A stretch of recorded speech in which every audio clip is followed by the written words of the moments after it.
Prabhupada ki jai. Jai Om Vishnupada Paramhamsa. Riva Jakacharya Astottara Satashi.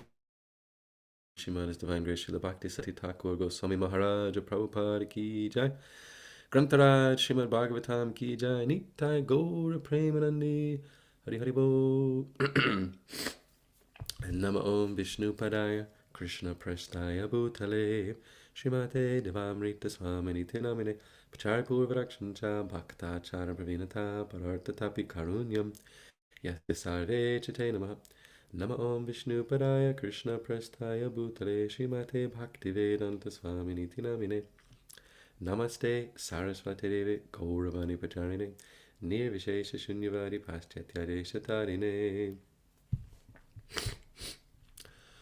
Om Namo Bhagavate Vasudevaya. Om Namo Bhagavate Vasudevaya. Om Namo Bhagavate Vasudevaya. Hold on a second, dear devotees. Forgive me.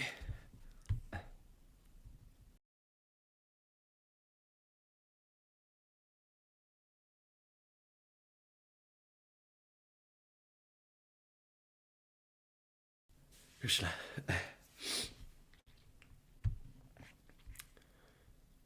Today we're reading from the Srimad Bhagavatam, 7th canto, chapter 7, text number 46, which says, here we go.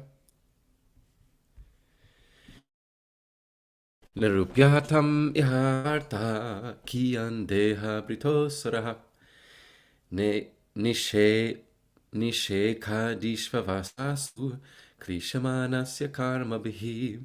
Nirupyatam iha svartaha kiyan deha britosaraha nishekadishvavastasu krishamanasya karma bihi. Nirupyatam iha svartaha kiyan deha britosaraha Nishekadishvavastasu Krishamanasya karma bihi. Anyone like to recite the verse? Narupyatam iha svarta giyandeha brito suraha Nishekadishvastasu Krishamanasya karma bihi. Nirupatam iha svarta kiyan deha tatosuraha nishekadishvavastasu klishyamanasya karmabhihi. Thank you, Prabhus. Narupyatam, let it be ascertained. Iha, in this world, svarta, the personal benefit. Kiyan, how much? Deha britaha, of a living entity who has a material body. Asuraha, O sons of demons. Nisheka adishu, beginning from the happiness derived from sex life. Avastasu, in temporary conditions. Klishyamanasya, of one who is suffering in severe hardships. Karma bihi, by his previous material activities.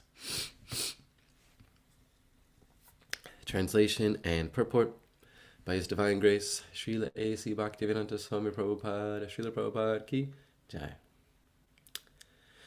Prahlada Maharaj, of course, still instructing his school friends. How fortunate are they?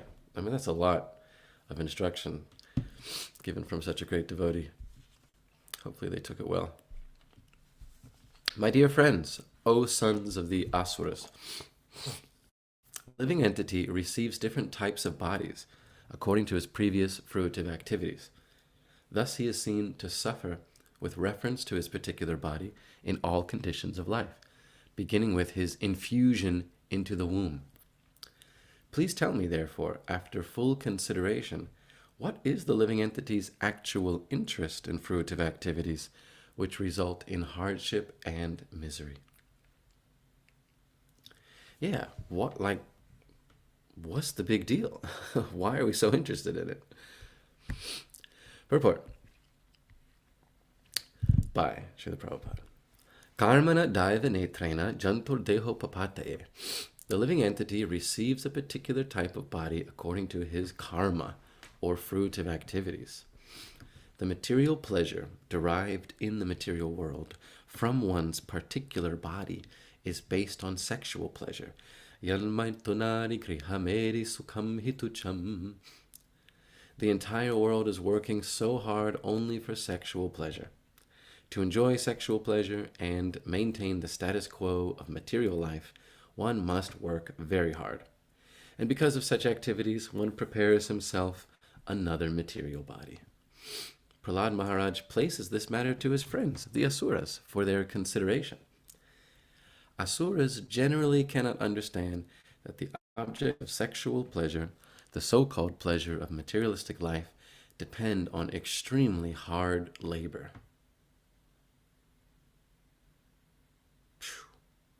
Srila Prabhupada ki jai. Om Jnana Timarandasya Gyananjana Shalakaya Chakshurun Militam Yena Tasmai Shri Gurave Namaha Shri Chaitanya Manobhishtam Stapitam Yena Bhutale Svayam Rupa Karamahyam Dadati Svaparantikam Vandeham Shri Guru Shri Yuta Parakamalam Shri Gurun Vaishnavam Scham Shri Rupam Sagrajatam Sahagana Raghunatam Vitam Tam Sajivam Sadvaitam Savadutam Parijana Sahitam Krishna Chaitanya Devam Shri Radha Krishna Param Sahagana Lalita Shri Vishakanvitam Scham. Hey Krishna, Karuna Sindhu, Dinabandhu Jagatpate, Gopesha Gopika Kanta, Radha Kanta Namostate, Tapta Kanchana Gaurangi, Radhe Vrindavaneshwari, Vrishabhanu Sutta Devi, Pranamami Hari Priye, Vanchakalpatarubhyascha, Kripa Sindhubhya Evacha, Patitanam Pavanebhyo Vaishnavebhyo Namo Namaha. Jaya Shri Krishna Chaitanya Prabhu Nityananda Shri Advaita Gadadhara Shivasadi Gaura Bhakta Vrinda. Hare Krishna Krishna Krishna Hare Hare, Hare Rama Rama Rama Hare Hare.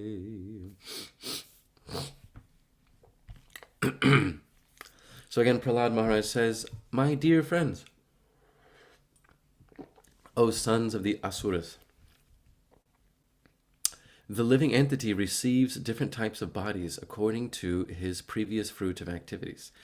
Thus, he is seen to suffer with reference to his particular body in all conditions of life, beginning with his infusion into the womb. Please tell me, therefore, after full consideration, what is the living entity's actual interest and fruit of activities, which result in hardship and misery? Prahlada Maharaj is asking this question to his friends, but perhaps for some of us it is still relevant to us as well, even though we are not sons and daughters of Asuras. I should hope. Still, we might consider ourselves in this category, asking rhetorically, what is the living entity's actual interest in these fruitive activities, which result in hardship and misery? So if everyone likes, they can take a moment to make a list, maybe a mental note of what are some of your interests in fruitive activities, which result in hardship and misery. Might be that, well, I can't think of anything else to do. It might be that there's a social pressure that I'm expected to do these things. It might be that I really believe that there's a little bit more happiness I can squeeze out of some object in this world. We got all sorts of reasons to answer Prahlada Maharaj's question. But are any of those reasons very good? That's the really difficult question that we find ourselves still wondering, even after a couple of years, maybe a couple of lifetimes of practicing Krishna consciousness. There's still some interest in fruitive activities despite the hardship and misery. We think, I am special. I will somehow get the pleasure and avoid the distress. Everybody else has failed, but look out, world. Here comes Yasodeva Das. I'm really, really exceptional, and somehow I'm going to be the one to enjoy without suffering, to get pleasure from the body without the distress. And this goes on and on and on and on. So Prahlada Maharaj's question is relevant. What is the actual interest? Why are we still hammering away at this futile endeavor? Why have we committed ourselves to a game that we cannot win? We should ask, even though it's difficult, it's challenging, we are uncomfortable, that's still the question relevant, but we should ask. In the purport, Srila Prabhupada makes clear, what's a large part of the answer to the question is sexual desire, which begins with sexual desire. I mean, our whole existence in this world does begin with the sexual desire, sexual activity. Karmana Daivanetran, this is how Prabhupada opens the purport. I mean, he just comes out swinging. Karmana Daivanetrena jantor dehopapataye striya pravishta udharam pumkso reta kanashraya. Under the supervision of the demigods and of the Lord, Daiva Netrena, Netra, of course, is to see. They're seeing one's karma, and they're supervising the entrance of the soul into a particular seed, Pumksa Retaha, the semen of the man, and then, of course, into the womb, Striya Pravishta Udharam. They're supervising this. So our existence in this world begins with the sexual activity. It's not surprising that, having been born and developed, still the sexual proclivity is very strong. It's influential. But this is where the Krishna consciousness philosophy diverges from the materialistic philosophies of, say, Ayn Rand. She's a real demon who says that, what did he say? That there is no impetus for anything except for selfish pleasure. There's no impetus for anyone to do anything ever except for some selfish pleasure. This was the philosophy of Ayn Rand. And as we can see in Prahlada Maharaj's discourse here, it is the philosophy of the asuras, the demons. And therefore, sorry, Miss Rand is directly in the category of the demons.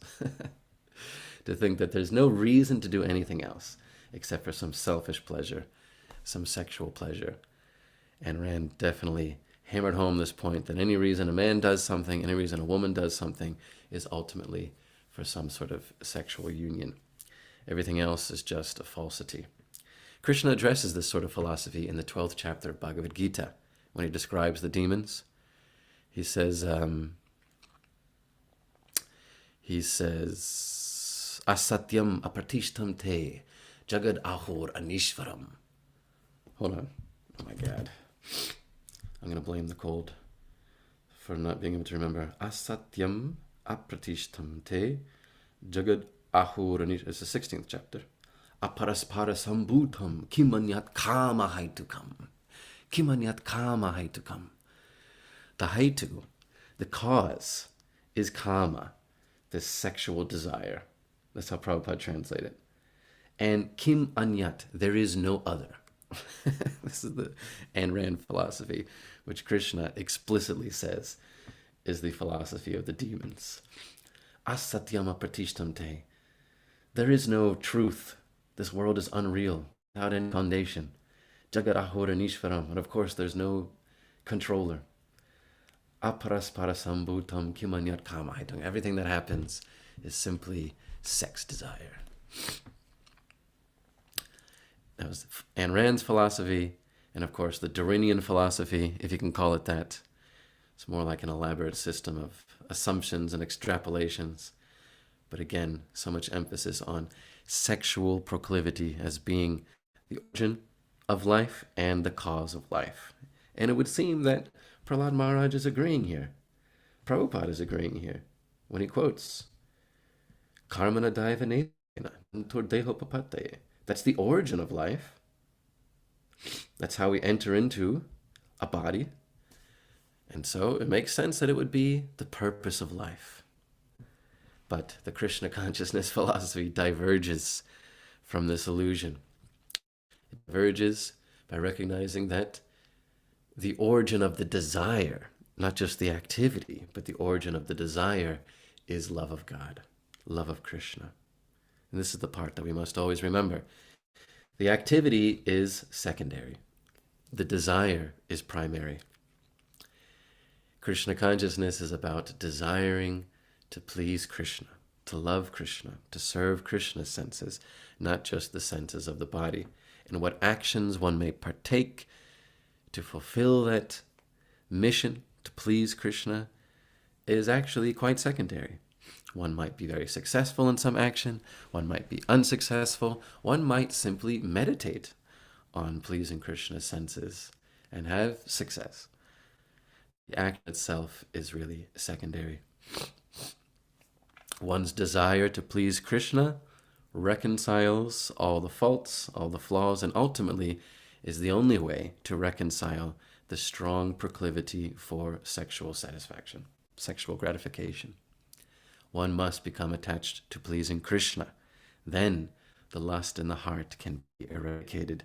When one enjoys Krishna's romance, Krishna's intimacy, when one wants to assist in the union of Krishna and his dearmost devotees, the gopis, then finally that disease in the heart can be eradicated. As Shukadeva Goswami says in possibly the most profound statement of Srimad Bhagavatam, which is Vikriditam vrajavadubir idam cha Vishnu sharanvito anashunayad ativarnayadya bhaktim param bhagavati pratilabhya kaman hridogam shvapahinotacharena tiram. He says that these loving exchanges, vikriditam, these playful, intimate, romantic, fascinating, loving exchanges between Vishnu, the Supreme Lord, the personality of Godhead, and the Vrajavadu, wives of Vrindavan. Some being married, some being unmarried, but that's a subject for another day. But they are transcendental manifestations of the Lord's internal pleasure-giving potency.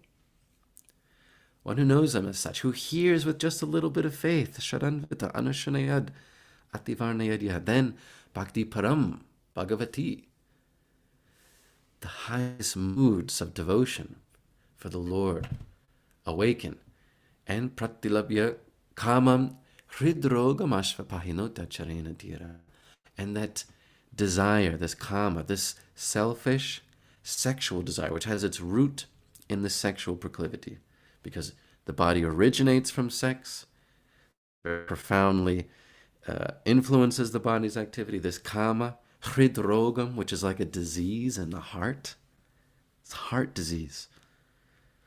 Kamam hridrogam ashvapahinota charena dira. Finally removed, and one becomes fixed on the Lord. So it is the medicine, but it's a medicine that requires a little bit of a prerequisite, shraddha. Just like a doctor cannot just give a very strong medicine to a patient whose body is weak, they have to apply all sorts of therapies, slowly at first, and then gradually more and more, until that expert physician can bring about good health. You can't just blast somebody with something very strong. It takes some time. It takes a couple of steps to get to the point of being able to ingest and benefit from the strong medicine. Similarly, the prerequisite to take the ultimate medicine, which is hearing and chanting about Krishna and the gopis, Vikriditam Vrajavadu, is to have a lot of faith. Sharanvita Anushanayad, to hear with faith, to follow the path of hearing and chanting with faith. Actually, the medicine is there in Srimad Bhagavatam, Krishna book, Chaitanya Charitamrita, Nectar of Devotion. All of the medicine is there to completely emancipate ourselves from the sexual proclivity, the kama hridrogam, and to become fully attached to Krishna. We have to ask ourselves, why are we not taking the medicine? Why are we instead in the category of what Prahlada Maharaj is talking about in this verse? What is the living entity's actual interest and fruitive activities? We're still dealing with that question. We don't yet have the faith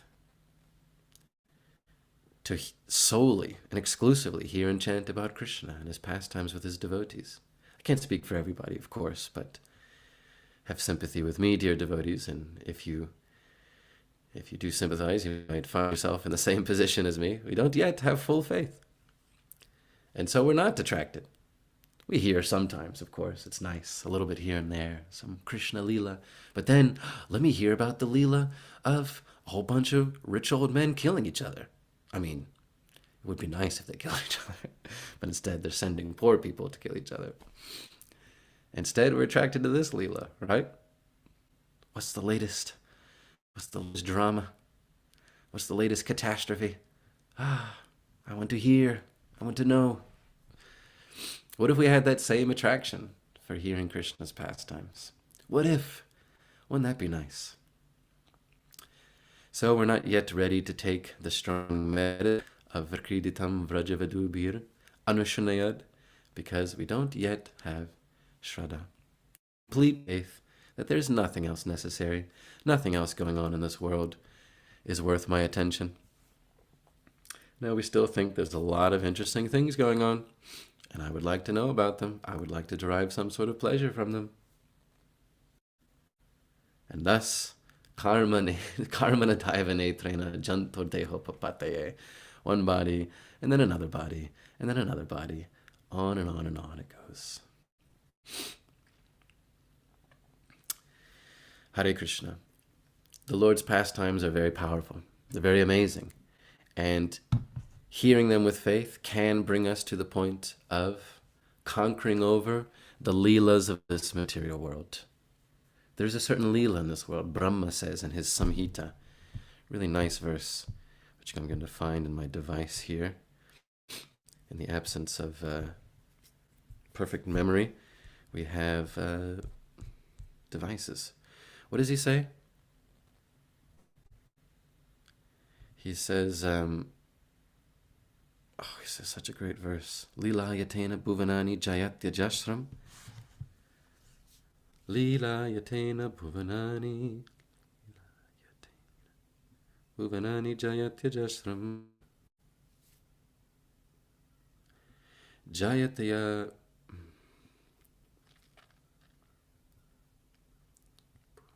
I'm sorry, Prabhus. Ananda chinmaya rasat mataya manashu ya praninam pratipalan smaratam upetya lila yatena bhuvanani jayatya jasram govindamari purusham tamaham bhajami. This is Brahma's perspective on the wonderful leelas of this world. And there are so many that we want to infuse ourselves into, just like the infusion into the womb. We want to infuse ourselves into issues that have nothing to do with us. I mean, the majority of which have nothing to do with us. And absolutely not, even with our body. Very little to do with our body. And all of them have absolutely nothing to do with our soul and our pure love of Krishna. And yet we infuse ourselves into these pastimes. But take heart, because Brahma says that the glory of Govinda, the primeval Lord, ever triumphantly dominates the mundane world by the activity of his own pastimes, being reflected in the mind of recollecting souls as the transcendental entity of ever blissful cognitive rasa. This is how Brahma worships Govinda. He knows that there's a Leela of this world, Bhuvanani, Leelayatena Bhuvanani, the pastimes of this mundane world. There's a certain Leela going on. But Krishna's Leela, Jayatya Jasam, conquers over it. Jaya, that's what Jaya means, victory. Krishna's Leela is victorious over Bhuvanani Leela, the pastimes of this material world. If Ananda Chinmaya Rasatmataya Manashu, within the mind of the recollecting soul, within the mind of the devotees, always remembering, dedicating one's life, praninam, pratipalam, smaratam, upetya, always remembering Krishna's pastimes, Krishna's pleasure pastimes with the gopis of Vrindavan, headed by Srimati Radharani. If one's always hearing, remembering, and glorifying those pastimes to others, then have faith, shraddha, have faith that the Lord's pastimes will conquer over the pastimes of this mundane world. That's what Brahma says. This is the great Leela. Krishna's Leela is still going on. Sometimes when we read Krishna's Leela, we think, well, I already know who's going to win. Krishna's going to win. When he fights the demons. Will he get the girl? Yes. The answer is yes, all the time. We usually went back to some story because there's some doubt. Will the hero be victorious? But Krishna is always victorious in his Leelas, as we read in Srimad Bhagavatam. Well, of course, in his intimate pastimes with his gopi friends, sometimes, what defines victory is esoteric and beyond me. Sometimes Krishna does not get the girl, but that is, of course, all very special arrangements for Krishna's pleasure. But generally speaking, in Krishna's Leela, we know his victory is assured. He always wins. And so we want a little drama. The enticement and the excitement of drama comes from the potential for the hero to lose. Will he be successful? Will he get the girl? Will he conquer over evil? So there is still drama going on. There is still a real battle going on, and Krishna might not win. And that battle, that fight, that endeavor of Krishna's is to bring us back home, back to Godhead. He might not win. We might instead infuse ourselves into the Leela of this material world. Bhuvana, what was it? Leelayatena Bhuvanani. There's no guarantee. It might be that we want to stay here and get very, very involved with all sorts of ethnocentric identities and its concomitant hardships and miseries, as Prahlada is saying in this verse. Krishna might not be victorious, but Brahma says that for one who is smaratam upetya, a recollecting soul, meditating on the Lord's pastimes, then his pastimes will conquer over the pastimes of this material world. So the drama is still unfolding right here and now with all of us, dear devotees, by tuning into Srimad Bhagavatam, giving Krishna the advantage, the upper hand in the fight for our attention, for our consciousness, and ultimately for our love. Will it be love of God? Or will it be lust to enjoy this material body, this material world? Stay tuned to find out. It's the story of your life. Hare Krishna. So it's very exciting. It's very exciting to be in Krishna consciousness.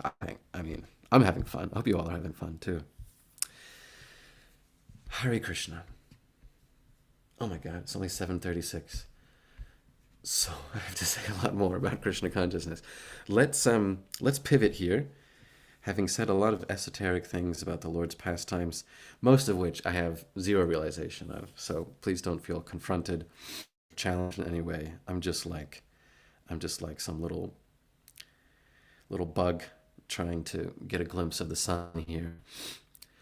What I do have a lot more experience of, and have given a lot of thought to, and therefore claim a little bit of expertise is in the subject of sex, because that's the subject of Prabhupada's purport here. It's something a little bit more down to earth. Probably I should stay in my own lane. So let's pivot to that subject, which Prabhupada is focused on in this purport. Of course, in the verse, Prahlada Maharaj is speaking about being infused into the womb, and that therefore the living entity receives different types of bodies, right? Krishna says one gets many types of bodies based on the womb one is infused into, and thus gets a particular set of senses: the eyes, ears, nose, tongue, tactile sense, all grouped about the mind. But you might have a dog's nose. You might have a worm's tactile sense, or a maggot. Its tactile sense is to enjoy that warm, squishy stool where the egg has been laid. Based on the set of senses, one enjoys a particular set of sense objects. Our set of sense objects are not particularly special. They're just concomitant with the set of senses that we have. That's why we like a comfortable chair for our tush, an asana to put our asan. That's why we like a particular bed. That's why we like a particular thing to see. It's relevant to the type of senses that we have. But if we're in the body of a fly, mukha sukha tuha, if we're in the body of a fly, then we'll like a different set of sense objects.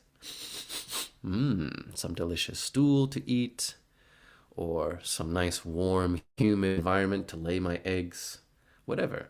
The fly is deriving the same pleasure from feasting on the dung, the cow dung, hopefully. I mean, flies will eat all types of rotting material, but the fly enjoys the same type of pleasure. What? That we derive from eating a pizza, a boga pizza, if that's your thing. The fly is getting the same pleasure. Our sense objects are not special. Our sense, Krishna says that you get a particular set of sense objects grouped about the mind and thus enjoys. Krishna says you get a particular set of senses grouped about the mind and thus enjoy a particular set of sense objects. That's the infusion into the womb, just based on who mom and dad was. And then we think, wow, these sense objects are better than others. So it begins with the sexual activity. But if we are smart devotees, we will try to get over it. We're trying to get over sex, let's be honest. It's a large part of our entanglement in this material world. As Prabhupada says here, Yan maitunari grihamedi sukham hitucham. What was that verse? Yan maitunari grihamedi sukham hitucham.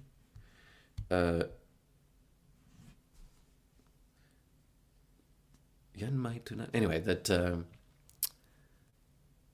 the attraction, maituna bhava, is the attraction between the male and the female. Grihamedi, sukham hitucham. One becomes very attached to a particular type of sense gratification based on this insignificant pleasure. Actually, hitucham means very insignificant. Hitucham. It doesn't just say tucham. This is spoken by Lord Kapila Dev. Hitucham, he says it's a very insignificant type of pleasure, this maituni bhava, this attraction between male and female. And yet, some of us find ourselves so fascinated by it, infatuated. And we have to work very, very hard for it. At the end of this purport, Srila Prabhupada made a little mistake, actually. Or maybe there's a typo. Perhaps we have to contact the BT editors. Because it's written here that asuras generally cannot understand that the objects of sexual pleasure, the so-called pleasure of materialistic life, depend on extremely hard labor. But Prabhupada spelled my name wrong. It should say Yasodeva Dasa generally cannot understand. There's such hard work involved to enjoy a little sexual pleasure. And that's the incredible illusion of this material existence. We think only of the pleasure, and we forget about all the hard work. Like the carrot dangled in front of our face. Oh, it's right there. I practically just got to reach out and grab it. We don't see that actually there's a lot of hard work to get that. There's a lot of labor. I mean, the effort is just enormous. So much work just to enjoy a little bit of sexual gratification.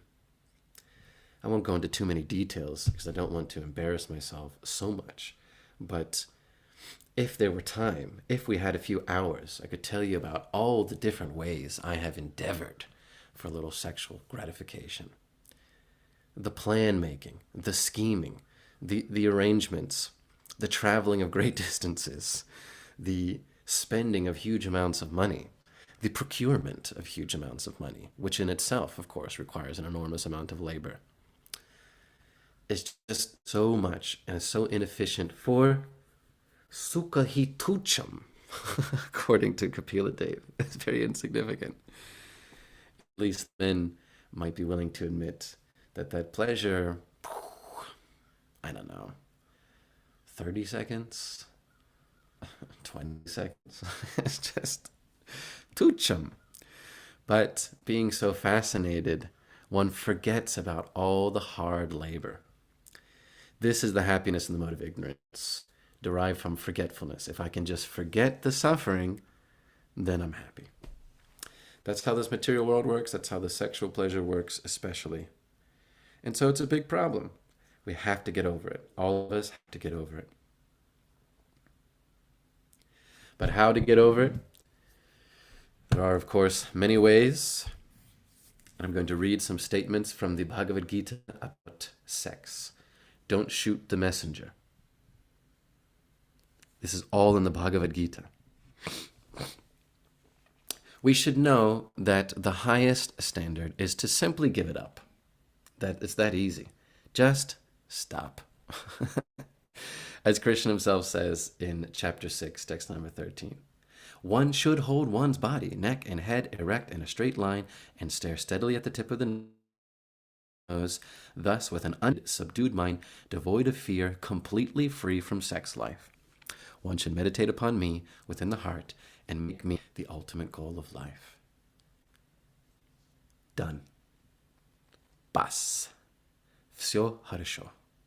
That's what Krishna said, completely free from sex life. Just meditate upon him. There's no doubt that this is the highest standard, and we should always promote the highest standard. The highest standard is to give up this sukham hitucham, this insignificant sexual pleasure, and just become fully fixed on Krishna.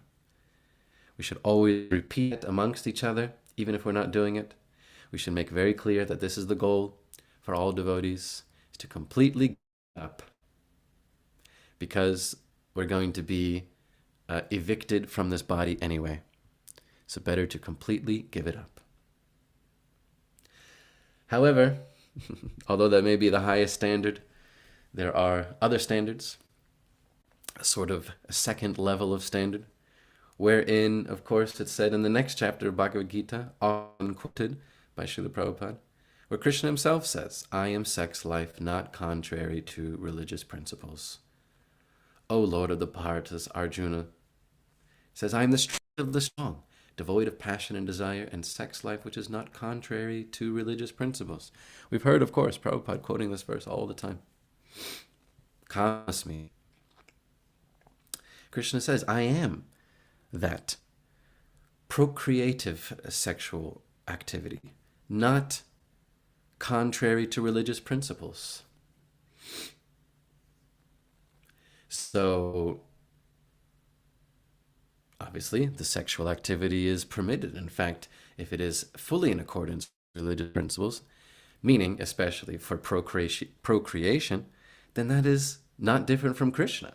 One can even meditate on this way. I have first-hand experience. It's very interesting. Very interesting way to meditate on Krishna, but entirely possible. And yet, there is still another standard, lower indeed. But we hear from Srila Prabhupada in many ways that he was permissive of such a standard of sexual pleasure within marriage ties. Again, even from Bhagavad Gita. It's all there in Bhagavad Gita. So, this isn't some esoteric ideas that I'm throwing out there. In the purport to Bhagavad Gita, chapter 3, text number 34, Srila Prabhupada says, for example, sex enjoyment is a necessity for the conditioned soul. And sex enjoyment is allowed under the license of marriage ties. Prabhupada says that the grihasta ashram, the married ashram, is like a license for sense gratification. It doesn't mean that there's no danger. If you have a driver's license, doesn't mean that you're not going to crash into anything. But There's some legitimacy and probably some safety. If you've gotten the license, you've shown that you can handle it. So we might like to focus on the part where Prabhupada says sex enjoyment is allowed. Wow. But herein it says, for the conditioned soul. So we should recognize that there is some permissiveness. There are other parts where Prabhupada reinforced that particular definition in some letters, for example, in a letter to Roy Ram Prabhu. A lot of really amazing letters written to Roy Ram Prabhu. He must have asked some very good questions. But in one particular letter, Prabhupada writes that in my philosophy, it's Prabhupada saying, in my philosophy, there is no abstinence from sex life. But KC, Prabhupada actually wrote KC, so he would also do shorthand sometimes in his letters. But Krishna consciousness should teach us that sex life is the cause of us becoming conditioned to the material nature. Therefore, advanced Krishna consciousness student should know it well that sex life also should be dovetailed with Krishna consciousness. Better to avoid it. If not possible, to have in a regulated married life. So again, Srila Prabhupada is recognizing gradations of dealing with the sexual issue. Better to avoid it. If not possible, to have in regulated married life. In another letter to Satsvarup Maharaj, he says, I understand that sometimes you feel sex urges and frustration. In the material world, sex urge is the binding force for material existence. A determined person tolerates such sex urges as one tolerates the itching sensation of eczema. If not, one can satisfy the sex urge by legitimate marriage. Immoral sex life and spiritual advancement are incompatible opposition. Of course, it's so nice to take some statements out of context and say, well, therefore, this is Prabhupada's position. Of course, Prabhupada said in many other places, very strong statements, being 100% averse to any sort of sexual activity. And so we should always make clear that that is the highest standard. Let us not be hypocritical and try to justify lower standard. The highest standard is get over it. Prabhupada says, better to avoid it. That's the highest standard. There's no doubt about it. Right? No one's mincing words. The best is to completely get over it. And we should all aspire for that. We should all do that. But until then, there is some permissiveness as long as there is the legitimacy of marriage. There's a little bit of safety, a little bit of guardrails, a little bit of protection. Ultimately, we must become attached to Krishna. Krishna's enjoying. Krishna's intimacy is so much greater than this sukham hi tucham that you get from rubbing organs together. And if we develop a little faith by always hearing in the association of devotees and from the pure devotees like Srila Prabhupada, then that kama, hridrogam, that disease in the heart, will gradually be diminished, and bhakti param bhagavati pratilabhya, finally that topmost pure devotion will awaken, remanifest, and push out, and completely shove away that selfish sexual desire, which the materialists and the asuras consider to be the only purpose of life. We're a lot smarter than that, dear devotees, so let's do better. Let's take Prahlada Maharaj's statement to heart. He is talking to us. Let's take Prabhupada's purport to heart.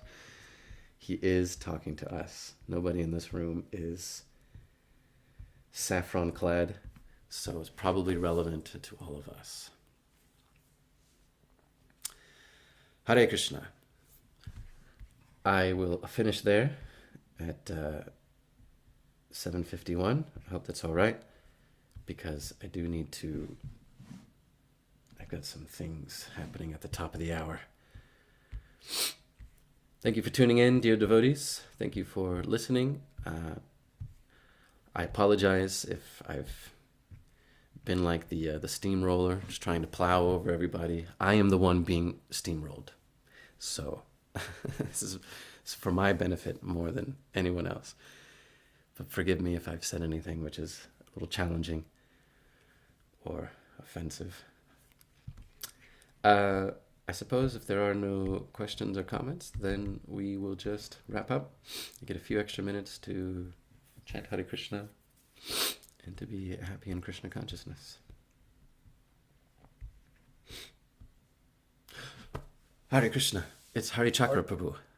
Uh-oh. Dear Hari Chakra Prabhu, please take us home. Hare Krishna, Yasodeva Prabhu. Thank you very much Hare Krishna. for Good your morning. explanation.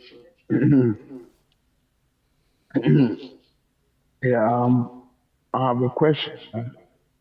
This issue about sex life. Sometimes we hear devotees saying that sex is for procreation, and that even in marriage life, if somebody indulges in sex without procreation, then it's considered illicit sex. Have you heard that? And if so, what is the explanation to that? Hare Krishna Prabhu, I cannot speak for anyone because I am no one's guru, but I do know that many gurus in ISKCON are permissive of their disciples to, as Prabhupada says in this purport, to enjoy sex life in the license of marriage ties, and that it should not be considered sinful. That doesn't mean that it's good and you should do it. There's going to be all sorts of problems, as we all know. There's all sorts of problems that come with it. But sex life not for procreation, it doesn't mean like, okay, I got the green light to enjoy. No, you'll still suffer. We're not going to be some exception. Krishna is not going to say, well, because you're my devotee and you chant Hare Krishna, therefore you can have the pleasure without the suffering. No, we'll still suffer. And hopefully we'll learn.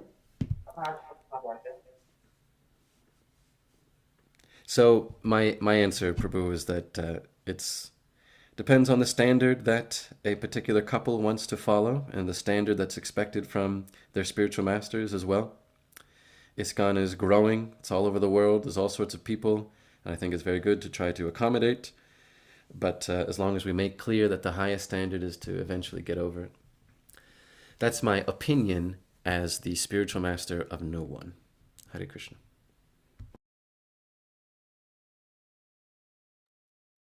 Yeah, thank you. Thank you, Prabhu. Thank you for, yeah. The reason why I was asking that question is, of course, we know that that is the highest opinion. That is the highest standard. I mean, nobody wants to entangle him or herself in this material world. Somehow or the other, we have to get rid of material consciousness. So whatever entangles us in this sort of attachment, we need to give it up. But the reason why I asked that question is that sometimes some people make it in such a way that it's like it becomes like a mind-boggling thing for devotees who have, I mean, especially newly married devotees. It becomes something to them. That is one of the reasons why I asked, because there is something in the fifth canto, chapter 17. I've forgotten the text. I think text 12 or between text 12 and 14. Prabhupada says something in the purport,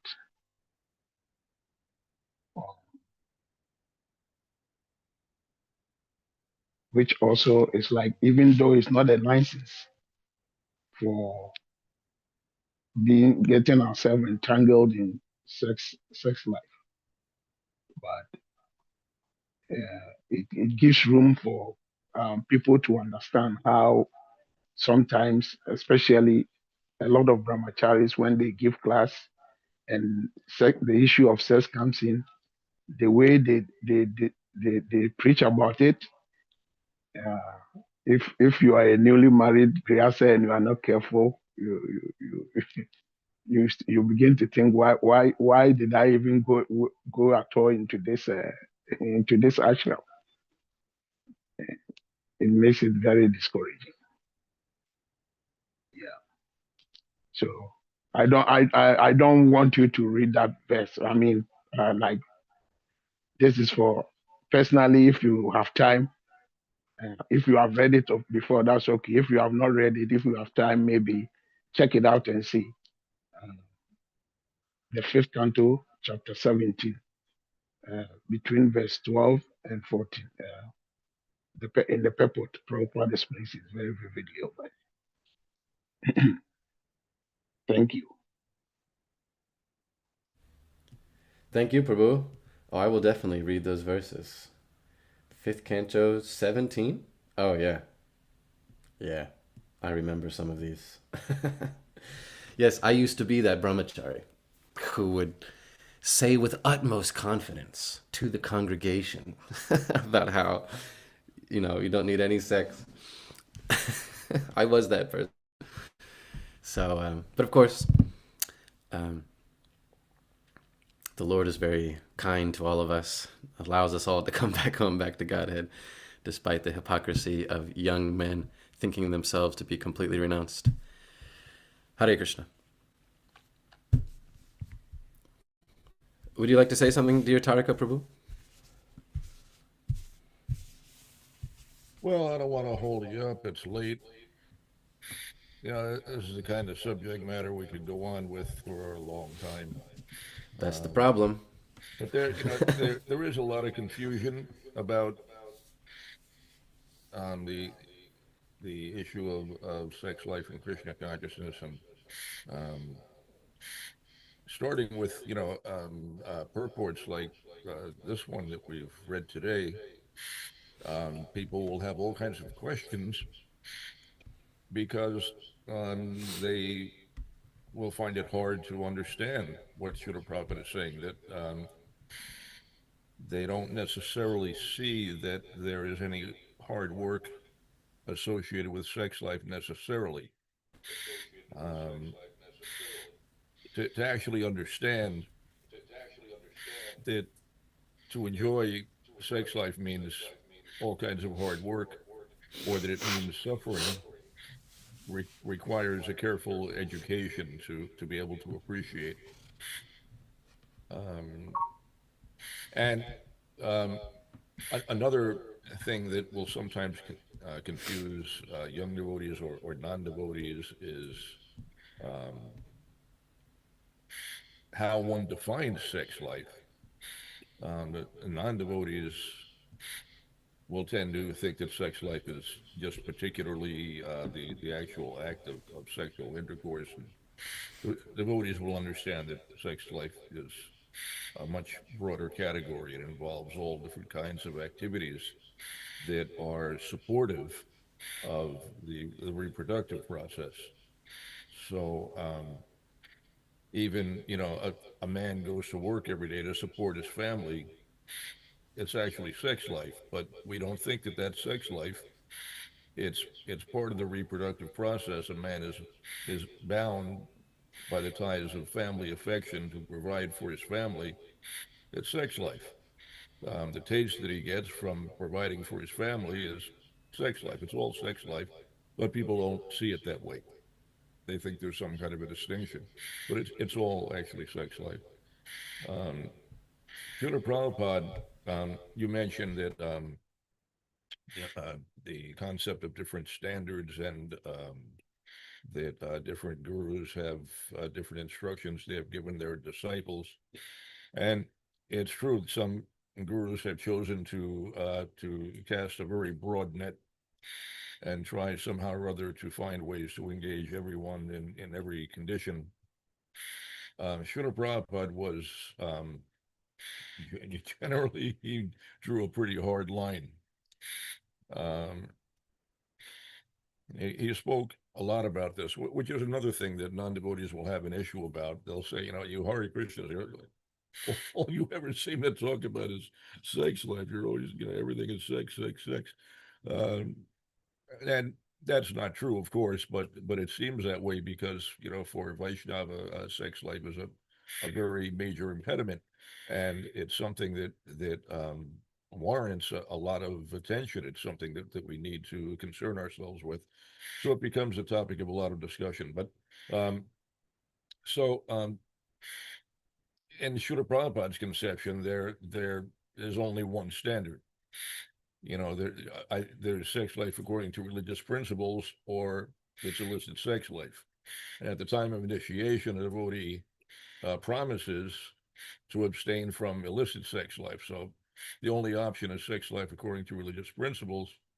Religious principles, most fundamentally, in Srila Prabhupada's definition, of course, is um, once per month only for the purpose of procreation, and once there's pregnancy, then sex life stops until some period of time. I don't know, 6 months to a year after the delivery, um, and also Srila Prabhupada included a purificatory process. Um, uh, Different than Garbhadan Samskar, but just simply chanting uh, a minimum of 50 rounds before conceiving a child. So, Srila Prabhupada's definition of sex life according to religious principles is um, restricted to once in a month, um, uh, at the time when the woman is fertile, because it's also possible to try to avoid the fertile period of time. Catholics, for example, will practice a rhythm method. It's actually a type of contraception, but religious principles means no contraception. There can be no contraception. Even a rhythm method is also illicit. So sex life is only for the purpose of procreation. It means you you want to conceive, so you're going to have sex at a time when there is fertility, when there's a good chance of conceiving, and then also accompanied by 50 rounds beforehand, not afterwards, but beforehand, 50 rounds in a single day. Sometimes devotees have tried to redefine the 50 rounds, but 50 rounds prior to conceiving, um, and then once there is conception, then all sex life stops. Um, and So one can go on like that, conceiving children up until the age of 50, and then everything must stop. But realistically, no one is going to continue having children for that long. You would not be able to support them all, which becomes another problem because in many cases individuals are not able to restrict their sex life, and so but they also are not prepared to accept the responsibility for a great many children, and so they will resort to contraception, which is illicit sex life. Illicit sex life means serious suffering. It means you have to accept another birth. It means it means there are very serious consequences. Um, but Srila Prabhupada also explained that whether the sex life is illicit or licit, whether even you engage in sex life according to religious principles, you still have to suffer. There's still tremendous suffering involved. You have to take responsibility for the child. Woman has to bear the pain of delivery, but then beyond that, the parents are bound to have to provide for that child, to care for that child. It means decades of stress and anxiety and hard work to raise a child to adulthood. Um, and typically, once a parent has a child, um, there is no peace forevermore. Parent can never be peaceful for the rest of their life. They will worry about their child every day of their life for the rest of their life. Um, constant anxiety. So there's lots of consequences even when sex life is performed according to religious principles.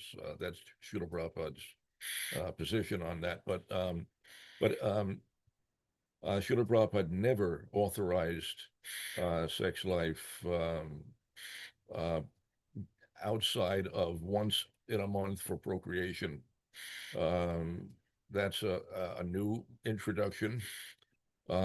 One could say it's a deviation from the parampara. Um, there is it's unprecedented in the history of our acharyas. Um, Srila Prabhupada didn't just automatically reject anybody who couldn't follow that standard, but that that was the standard that was enforced when Srila Prabhupada was with us, and um, and it is doable. It is some devotees find um, the uh, the idea of such a restriction to be discouraging, um, but um, but it is Srila Prabhupada also described the Krishna consciousness of those who abide by religious principles. Um, they may have many children. Bhaktivinoda Thakur had a great many children. Um, you can do that and thrive in Krishna consciousness. It is possible to control the sex desire. It is actually even possible to remain brahmachari, um, and it is possible for householders to maintain the same standard as the brahmacharis, almost. Um, um, there is a procedure. If you deviate from the process, then it becomes exceedingly difficult. But if you follow the process, if you're chanting a minimum of 16 rounds every day, attentively, without offense, and engaging as far as possible in devotional service, you will have the strength. Um, Not only you will have the strength, you will be upheld. You will have the shelter, the protection of Sri Krishna and the Guru Parampara. You will be empowered to follow the regulative principles, and it actually becomes easy, actually effortless. You can be completely unbothered by sex life if you follow Srila Prabhupada's prescription carefully. But that's the trick. Some devotees have a hard time to do that. So, if you can't follow the prescription very carefully, then you're going to have a lot of difficulty.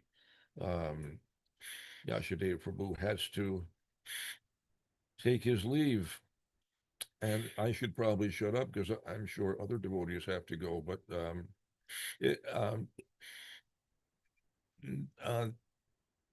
I'll be honest that I get a little worked up when I hear any mention of other standards because Srila Prabhupada did not talk about other standards. He gave us one standard, and I understand the reasoning that some devotees choose to offer their disciples or young devotees a more lenient process to somehow or other try to accommodate them out of compassion, which is natural for a Vaishnava. But Srila Prabhupada was the emblem of compassion. Um, uh, but he didn't see a need to do that. He expressed his compassion by providing guidance for how one can actually elevate oneself to the perfect standard, rather than accepting a lesser standard. He would elevate the devotees. So it's different ways of dealing with these things, but I feel concern, for those who are that have accepted the concept that a more relaxed standard is somehow okay. Um, Devotees are sometimes encouraged that way, that, don't worry about it. There are other standards. You do what you can do, try to improve. Um, but it just was not Srila Prabhupada's position. He was very clear about it. I have a collection of quotations from Srila Prabhupada. It's a large file of many, many, many quotations in which he makes this very clear. Sometimes there are other statements Srila Prabhupada made that are a little bit equivocal. One could interpret them in another way. But if you look at all of his statements, um, on the whole, it becomes very clear what his position is. It's unequivocal, absolutely clear. And I have lots of experience um, with Srila Prabhupada. I saw how he dealt with these things. He was quite strict, but not without compassion. If someone was having difficulty, he helped them to correct themselves. He lifted them up. He didn't empower them to continue in a fallen condition. He elevated them to a proper state of consciousness. Sometimes devotees think that Srila Prabhupada's entourage, those individuals that traveled with Srila Prabhupada and served him directly, GBC men, sannyasis, serving as secretary or personal servant or whatever. They think that those individuals were in that position because they were very advanced devotees. And sometimes that was true, and sometimes someone was serving as, for example, Srila Prabhupada's secretary, not because they were elevated or advanced, but because they were in a fallen condition, and Srila Prabhupada took them into his personal association in order to help them get back on track. I saw that many times.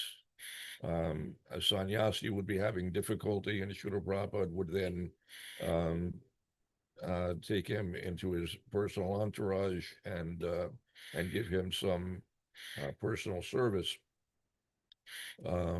Or sometimes someone would be having difficulty, and Srila Prabhupada would give them greater responsibility, because the uh, solution is not less devotional service, it's more devotional service.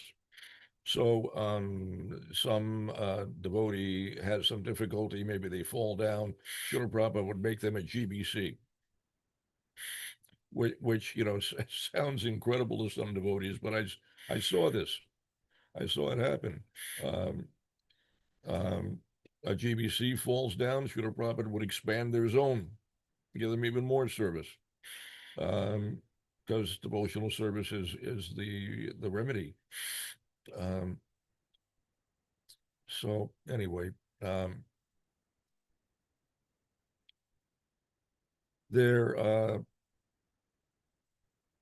there is a science to the process of Krishna consciousness. It's all a great science. There are specific rules and regulations to facilitate the proper execution of that science. There are things to know. One requires education. Um, but if we understand the process and actually follow it, the prescription as Srila Prabhupada gave it, it actually, and this is maybe hard for some devotees to imagine, but controlling sex life actually becomes virtually effortless. There is no difficulty at all. It just goes away.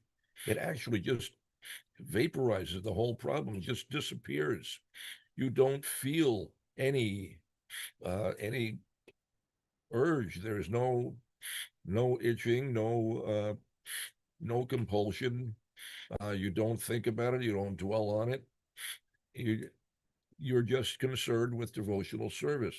just you're thinking about your service um, passionately and trying to do your service nicely, trying to improve your capacity for service, trying to hone your your efficiency in devotional service, trying to increase your productivity. Um, and one way to do that is to completely avoid sex life because it will undermine all those things. Sex life immediately means your memory is greatly diminished, your power of concentration is greatly diminished, your vitality is diminished, your duration of life is diminished. It diminishes all kinds of things. It takes a terrible toll. And when devotees are a little advanced in Krishna consciousness, the effect of sex life is perceived very, very dramatically. Um, it's impossible to overlook, and it becomes extremely distasteful. The hit that one takes in vitality, and the vital energy that supports all of the critical functions for Vaishnava. Um, a serious devotee doesn't want to see that happen. If somehow or other they fall down, even in their sleep, they cry uh, in distress because of the terrible consequences that are immediate. And then there are other consequences. Um, there's so much suffering associated with that. The one thing that devotees have to understand, they have to cultivate this understanding, um, because initially it's not the way that we are conditioned to think, but part of the education, and it comes largely by hearing Srimad Bhagavatam regularly. Um, these topics are discussed here and there. You come to understand how it is that sex life means suffering.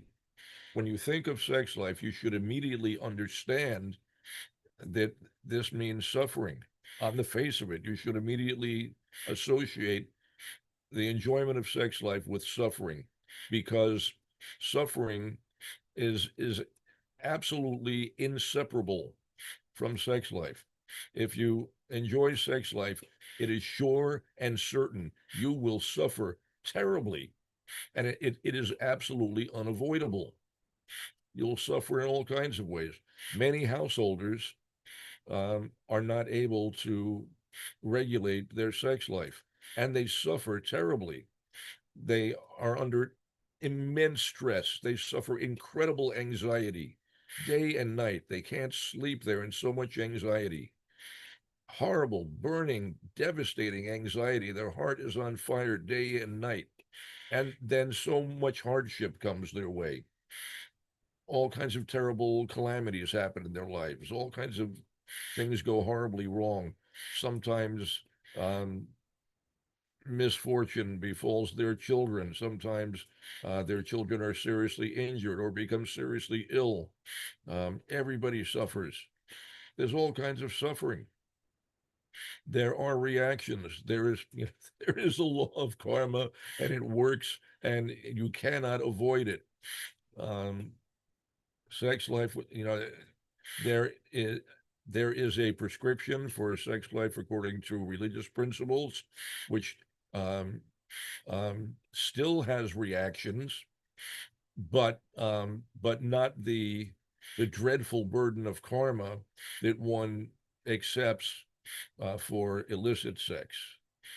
Um, you don't necessarily have to take another birth if you've had a sex life according to religious principles. You might take another birth depending upon how you cultivate your consciousness, but but you won't necessarily. Illicit sex, on the other hand, you're going to take another birth, and you're going to suffer very greatly, very greatly. It's really bad. Um, there are descriptions in Shastra, lots of descriptions, and we I don't really want to go there, and some devotees find these things very discouraging. But devotees should know that it is not harmless. It is absolutely not harmless. There are serious consequences. There's a reason that the rules and regulations are there. And there's a reason that they're strict. It's to protect you. It's not to make your life more troublesome. It's to protect you from greater jeopardy. It's to protect you from harm. Sex life is singly the greatest obstacle for Vaishnavas. If you want to advance in Krishna consciousness, Srila Prabhupada's position was not that sex life be stopped altogether. It was not an absolutist that way, not like some, fanatical brahmachari or sannyasi, no sex life whatsoever. That wasn't his position. His position was, sex life, okay, according to religious principles. He was also realistic, though, and he would tell us that, for most householders, because, sex life according to religious principles can be difficult for many. And so for many householders, they will break that regulative principle. No one will know in the privacy of their home. They do, they'll do whatever they do, um, but there'll be terrible consequences. And one of those consequences is that Srila Prabhupada explained that your advancement in Krishna consciousness is completely stymied. You make no progress. You cannot make any progress. If you engage in illicit sex life, your progress is basically on hold. You will spin your wheels. You will try very hard, and you can do that for decades, even lifetimes, but you will never get anywhere. You can't make progress if you're engaged in illicit sex life, which is why, from the beginning, the spiritual master requests of the disciple that the disciple refrain from illicit sex life. The spiritual master agrees, promises actually, to take the disciple back home under certain conditions. One of the conditions is you got to refrain from illicit sex life, because if you're engaged in illicit sex life, there is no hope for your advancement in Krishna consciousness. You cannot make any progress in that condition. It is like trying to start a fire with sopping wet fuel. You can try like anything, it just will not burn. You need to start a fire, and to do that, you need dry fuel. Dry fuel means sex life is controlled, it is regulated, and it may be indulged in, but only according to religious principles. So very tightly regulated. Under that condition, it doesn't matter whether you are a householder or a brahmachari. If you're following regulative principles, it's the same thing. The same regulation, the same austerity, the same control.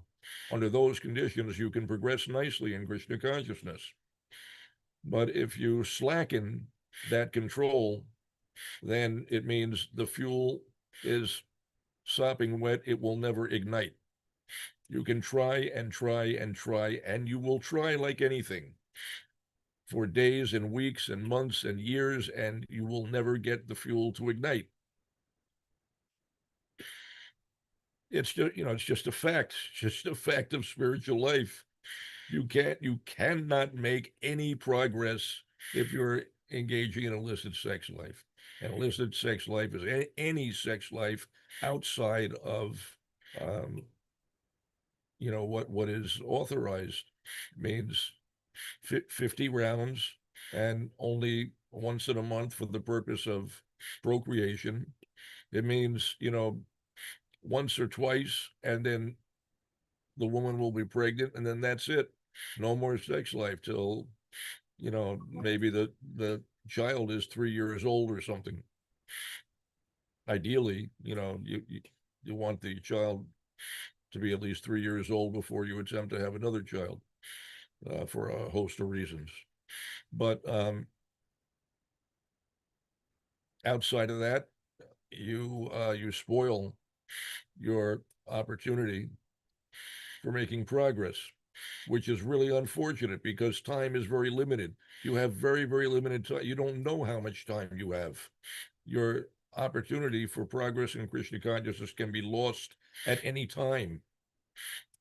You may get another chance in a subsequent birth, but you lose a lot of time and it means lots of suffering. Taking another birth always means tremendous suffering. The term in the womb is extremely miserable. Birth is extremely miserable. Babyhood is incredibly miserable. Childhood is miserable. You have to suffer in all kinds of ways at every stage. Unavoidable. We want to put an end to the suffering, at least, and try to elevate ourselves to, the heights of Krishna conscious ecstasy. But it means we have to disentangle ourselves from the things that hold us back. Is a great anchor. It completely eliminates any hope of moving forward in Krishna consciousness.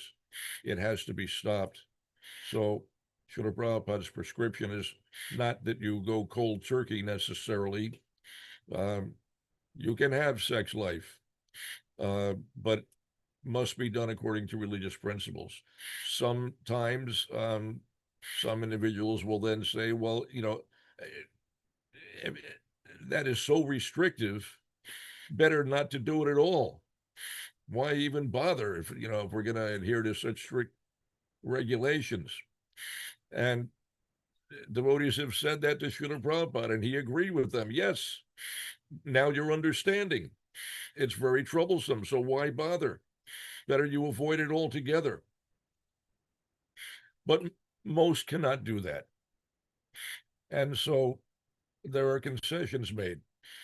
You do this according to religious principles, and many will not be able to do that. They will have to suffer, and their progress will be stopped. It will be impeded for the time being. So I can remember conversations with Srila Prabhupada in which devotees would talk about householders falling down. Srila Prabhupada would say, what are you talking about? What's the question of householders falling down? They're already fallen. There's no falling down. They're already fallen. He took a dim view of his householder disciples. He understood that in many cases they were not meeting the standard. And that's still true today. It's very unfortunate. But it is possible. It is possible to do these things properly if one is determined to do so. If you have that resolve, if you pray for Krishna's help to do that, the help does come. Krishna is there. He is real. You pray to Krishna, he hears every word, and he will help you if you are serious that you want to do these things properly. You will get all help, even to the extent that the whole problem evaporates and it becomes absolutely, virtually effortless. All of the impressions in your mind disappear. All of the desire disappears. All of it goes away. And effortlessly, you can focus your consciousness simply on devotional service, free from all those encumbrances, all the disturbances. That can happen easily if you follow Srila Prabhupada's prescription. It doesn't take lifetimes to achieve that. It takes very, very little time. It can happen very quickly. It can happen, in practically a moment, just, days. It's a question of your resolve and, your willingness to adhere to the process. Maybe, if you've really polluted your consciousness terribly, you might struggle with it for some number of years, maybe months or some number of years. In Srila Prabhupada's time with us, devotees would be able to overcome sex life easily and completely within a matter of months. Practically, as soon as the devotee moved in the temple, that was it. They gave up sex life, and it didn't bother them. Um, After Srila Prabhupada's disappearance, devotees fell into Maya, and so many devotees got married at that point. Prior to that time, the movement was predominantly a movement of brahmacharis and brahmacharis. There were very few householders, very, very few householders. The ratio was like, I don't know, just you could have a temple, New York, for example. I'll give that example. New York, at various points in time, we had sometimes several hundred devotees, and they were all brahmacharis, brahmacharis, and maybe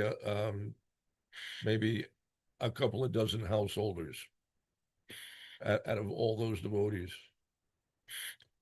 And but everyone following strictly, the householders as well.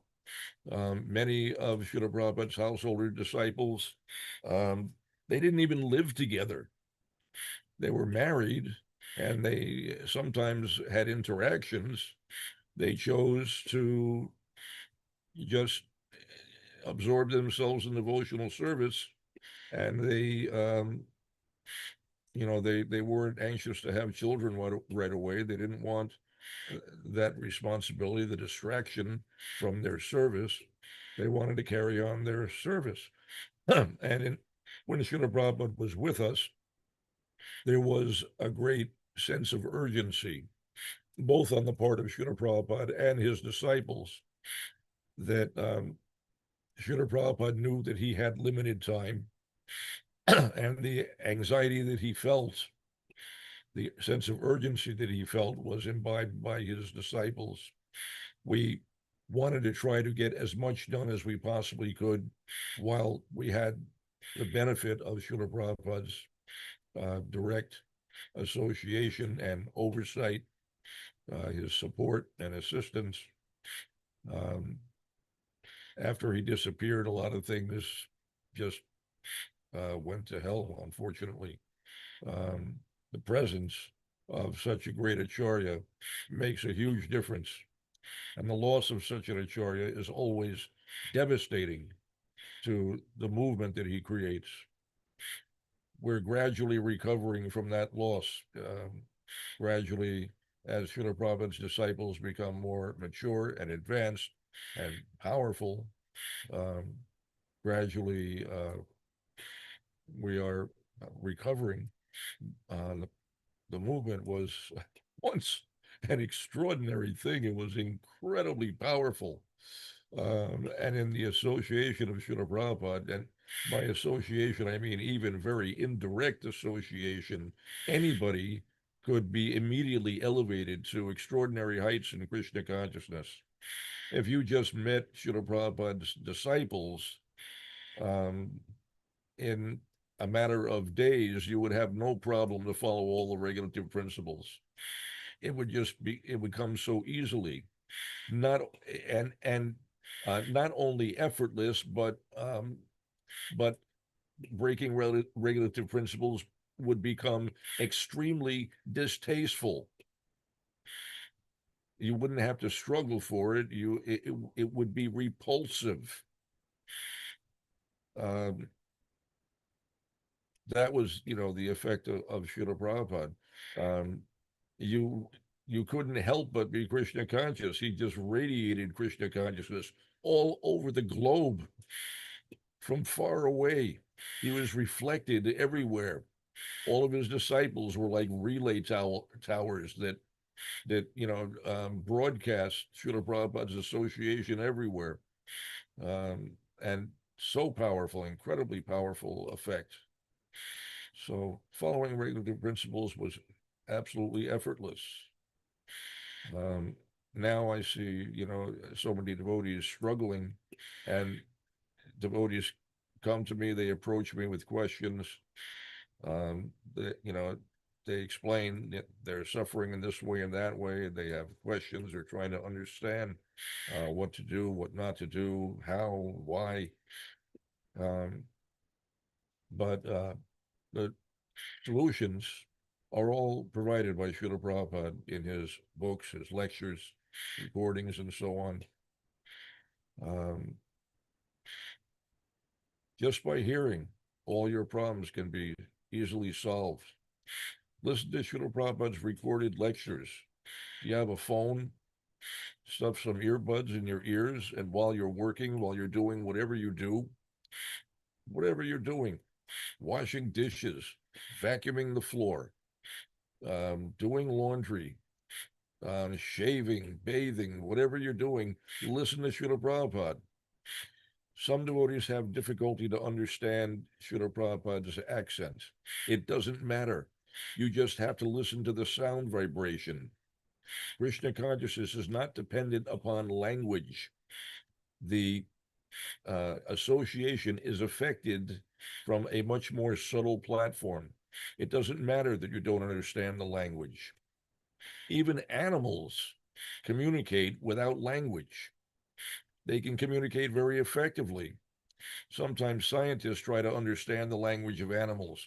They record it, they use all kinds of instruments to try to understand various subtle nuances in the sounds that animals make. And they're looking for essentially words, patterns that mean something. They're looking for how these patterns are repeated and then correlating that with certain behaviors. But that's not how animal language works. Animals communicate without language.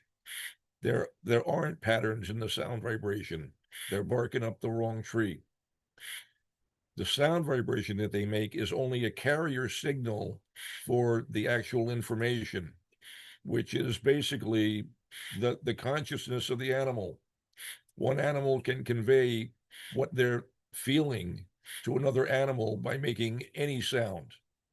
It comes across. Human beings can do that also to a greater or lesser extent, depending upon the development of their consciousness. But we tend to focus more on language because we have, a powerful intellect, and we work differently. But the capacity is still there. So, and it is especially true with transcendental sound vibration. It is not dependent upon language. It doesn't require words. Sound alone is sufficient. You don't have to understand the meaning of the word Krishna. You don't have to know anything about it. If you just hear the sound of Krishna's name, that sound vibration will take effect on your consciousness. Sometimes Srila Prabhupada gave lectures in Hindi or Bengali. Sometimes he spoke in Sanskrit. Srila Prabhupada could actually speak conversational Sanskrit. But he often gave lectures in India in Hindi or Bengali. And sometimes his Western disciples, when they saw that Srila Prabhupada was going to speak in a language they couldn't understand, they would stand up and start to walk out. And Srila Prabhupada would immediately stop them and demand that they sit down and listen. Why? They can't understand the language. What is the point in sitting there? They could go and chant their rounds. They could go and do some service. But Srila Prabhupada insisted, no, you sit and listen, because it doesn't matter that you can't understand the language. The sound vibration takes effect nonetheless. You just have to hear the sound vibration. And if you listen to Srila Prabhupada's recorded words, if you don't understand what he's saying, in a very short time, you will understand it. You'll become very familiar very quickly. It only takes a short time, and you'll have no difficulty understanding his accent. But even if you don't understand, and even if you never understand, if you just open your ears and just let the sound vibration come into your ears, it will take effect, and the effect is incredibly powerful. It will completely transform your consciousness and your life. And issues like following regulative principles will become effortless. That's one of the many effects. Speaking from practical experience. Anyway, we could talk about this for days on end. There's so many aspects to discuss. But I would strongly encourage everyone to hear. We have the benefit of all kinds of technology, makes, all these things very convenient. Back in the day, we used to have to run wires all over the temple and install speakers and amplifiers everywhere. But we had Srila Prabhupada's words, his lectures, his conversations, and his bhajans and kirtans broadcast all over the temple 24 hours a day, 24/7, 365 days a year, all hours of the day and night. Srila Prabhupada, recordings for Srila Prabhupada were always playing all the time. And anywhere you were, on temple property, whatever service you were doing, you could always hear Srila Prabhupada. And it was transcendentally wonderful, unbelievable. Srila Prabhupada's sound vibration is like nothing else in the universe. It is heavily, heavily laden with transcendental nectar. And it's not just that it is dripping with nectar. Srila Prabhupada's sound vibration is laden with Krishna. Just like animals communicate without language, and even human beings may be affected by the consciousness of another individual through sound vibration. My wife is, often full of anxiety. She can start to say a word, one syllable comes out of her mouth, and immediately my heart is gripped with anxiety because her consciousness has been transferred by the sound vibration. Similarly, Srila Prabhupada's sound vibration, you just hear a little bit of that, just let it in your ears. It is full of Krishna, because Srila Prabhupada's consciousness is nothing but Krishna. He is just absolutely fully absorbed in Krishna all of the time. Always fully Krishna conscious. If you hear his sound vibration, what comes across that sound vibration is Krishna. Krishna, Krishna, Krishna in truckloads. It's the most valuable thing. Don't miss it. Take advantage of the opportunity. The great thing is that there's so much time in the course of any day when you're doing some relatively mindless thing and you could be hearing at the same time. Don't waste those opportunities. They are precious. Hear something while you're doing other things. I promise you, it will completely transform your life. You'll never regret it. You'll be so grateful. It's unbelievable. Best thing in the world. Hare Krishna. Sorry to run us so late. Hare Krishna.